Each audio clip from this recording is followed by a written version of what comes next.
Aquell home que havia de fer un regal a la seva filla i no sabia què fer-li.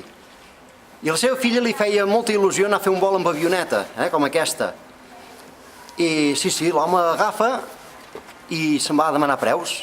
Se'n va a un lloc d'aquests que lloguen avionetes. Diu, què val un vol amb avioneta per 3 persones? Bueno, 3. La meva filla, jo i el conductor, esclar. Diu, són 200 euros. Caram, com pessiga això. I res més barat? No, fem 200 euros, un preu tancat. Si volgués més estona de vol, més cèntims. No, més barat, més barat. Jo no gastaré pas 200 euros per un caprici de la nena. Ostres, diu, si vol, per 100 euros. 100 euros per donar un vol amb una avioneta? Va, home, va. Vés a robar gallines, tio. Què t'has cregut, 100 euros? Li puc fer per 50 euros, però seria allò just pujar i baixar. 50 euros? No les val ni la benzina que gastarà 50 euros. Ja ens hi fotrem riure. Serà que tens molta demanda de fer vols d'aquests. Diu, miri, li faig un tracte, el tio ja cabrejat. Jo el pujo a l'avioneta, a vostè i la seva filla. Si vostè no obre boca d'en tot el vol, li faig de franc. Però la que digui alguna coseta me'n paga 300.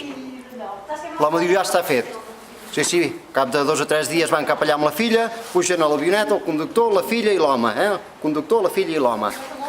I el conductor diu, ja veràs, aquest cabron com em pagarà els 300 euros. I comença així.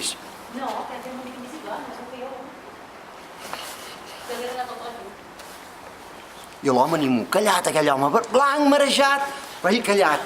I el conductor, me cago en dena, ja veràs, ja.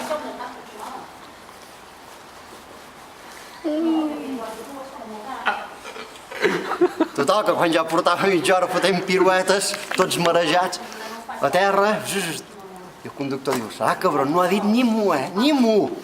Se'n va cap allà, diu, hosti, el felicito, Diu, amb les piruetes que he arribat a fer, i no ha dit ni mu vostè, Jo, ja m'ha costat, ja. Diu, sobretot quan he vist que queia la meva filla. He estat a punt de cridar, però mira, no, he callat. Vinga, companys, companyes, fins la setmana vinent. Ole! Ai, que em marejo.